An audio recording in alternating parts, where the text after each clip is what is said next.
Hello my time travelling friends, it's Sarah the Tudor Travel Guide here, and I'm in the magnificent setting just outside Raglan Castle in Monmouthshire. And if you want to hear a story of a unique architectural survivor of the 15th century and its deep roots and connections with Tudor history, then stick around.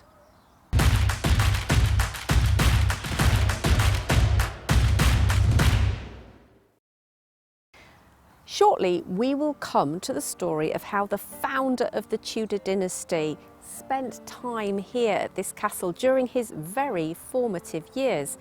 But before then, I want to tell you a little bit of the story about the castle and how this incredible building came into being.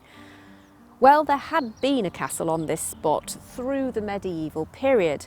But in the early 15th century, a minor Welsh nobleman called William ap Thomas demolished the medieval castle and began to build himself a fine country home here at Raglan. But it was his son, William ap Thomas, who changed his name by anglicising it to William Herbert, who is really responsible for the building that we see here today. The young William Herbert began his court career fighting in France. However, when his father died in 1445, he took over the reins here at Raglan and, as I mentioned, began to aggrandise this very building.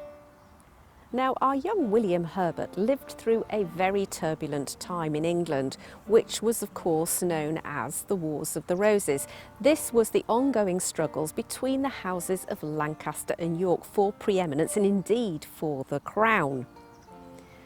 Now, it is fair to say, and it's a long and complicated story, that William Herbert seemed to shift his allegiance as circumstances necessitated. Sometimes he got behind the House of Lancaster. In fact, he was knighted by the Lancastrian king, Henry VI, at one point, alongside the king's half-brothers, Edmund and Jasper Tudor. Now, their names to contend with, and of which I am sure you are familiar. However, on the whole, we probably can say that William Herbert was a Yorkist man, even from the very earliest days. He started off by being a servant of the mighty Richard Neville. Of course, he was also known as Warwick the Kingmaker. And in fact, William Herbert was responsible for overseeing Warwick's interests in this part of South Wales. Now, this particular area of Wales is close to the English border, and back in the medieval period, it was called the Monmouthshire region, and it was ruled over by powerful magnates called Monmouthshire lords. One such powerful magnate was, in fact, Warwick the Kingmaker, who had interests in this area, and he handed over the responsibility of looking after those interests to our William Herbert. In 1456, on the orders of Warwick the Kingmaker, William Herbert laid siege to two castles in Wales, and one of these castles was Pembroke Castle, home to Edward Tudor, Earl of Pembroke. Now, shortly after the skirmish that ensued around that siege, or possibly of the plague, Edmund Tudor died. Now, we've all heard of Edmund's young 14-year-old bride, Margaret Beaufort. At the time of the siege, she was pregnant, and in fact, a few months after her husband Edmund died, she gave birth to a son, Henry Tudor, who would, of course, become later on Henry VII and founder of the Tudor dynasty. But this was all in the future, my friends. So of course, as I've already said, Edmund was a Lancastrian and the House of Lancaster was still on the throne. And as a result of William Herbert's interference in the sieges of Pembroke and the other Welsh castle, he was arrested, thrown into jail, but somehow managed to get himself pardoned and largely kept out of trouble until the House of York returned in 1460, led by the grand old Duke of York. On the 3rd of February 1461, William Herbert took part in the Battle of Mortimer's Cross, fighting for the House of York. Jasper Tudor was defeated by the young Edward, Earl of March, who became King Edward IV of England. However, it was not until the following spring, on an ice-cold day at the Battle of Towton, that the Lancastrian forces were finally completely routed, and Edward, at least for the time being, was safe on the English throne.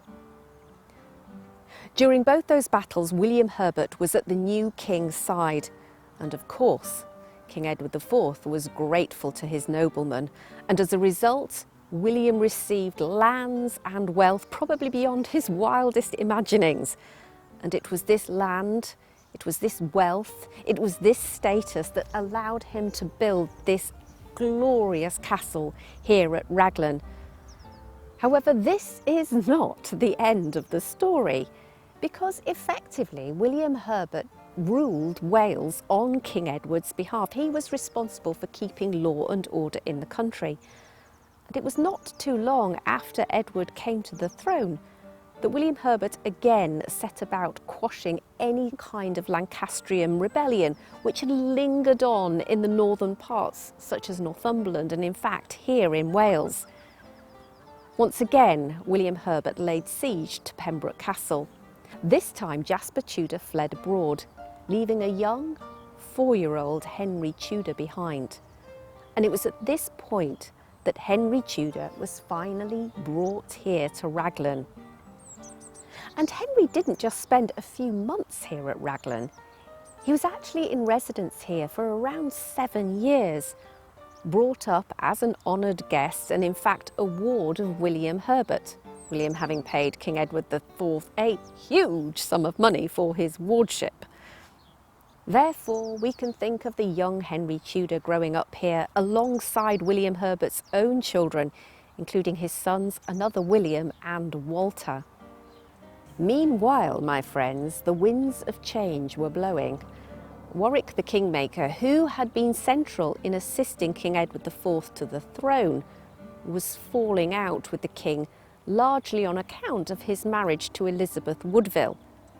However, he was also upset with William Herbert, who had once been his vassal and now had become a mighty and powerful lord in his own right.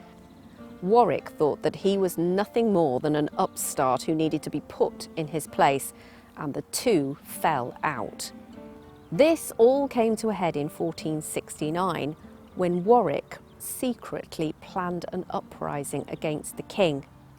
The king called for William Herbert's assistance, and he left here from Raglan after feasting in the Great Hall, heading north to rendezvous with Edward. However, unfortunately, William Herbert and his army collided with the rebel forces at the Battle of Edgecote near Banbury in the Midlands. Unfortunately, they had not managed to rendezvous with Edward's forces and were left alone to fight the battle. William was captured, and the following day, Warwick the Kingmaker sat in judgment upon his one-time friend and summarily ordered his execution. Now, interestingly, William did not go to the Battle of Edgecote alone. Perhaps rather peculiarly to our modern-day sensibilities, he took with him his 2 eldest sons, who were still children, William and Walter, and also the 11-year-old Henry Tudor. He wanted them to witness the battle, for young boys needed to find out what fighting was all about. In short, Henry Tudor was taken from the edges of the battlefield and returned to the Lancastrian fold. It would be many years, including a period of exile in Brittany, before Henry Tudor would return to England and fight for the crown against the Yorkist forces at the Battle of Bosworth Field. However, when he did, one of the Herbert sons, who he had grown up alongside here at Raglan, the young Walter Herbert, was staunchly by Henry's side. And it would seem that the bonds of friendship formed here in the schoolroom at Raglan ran deep, for it would set the young Walter Herbert up for a successful career at court under the Tudors. And so when we visit Raglan Castle, we can think of it as one of Henry Tudor's childhood homes, just as we do Pembroke Castle, for it is here, within these castle walls, that part of Henry Tudor's character would be forged, and where we would see the beginnings of a new Tudor dynasty. you.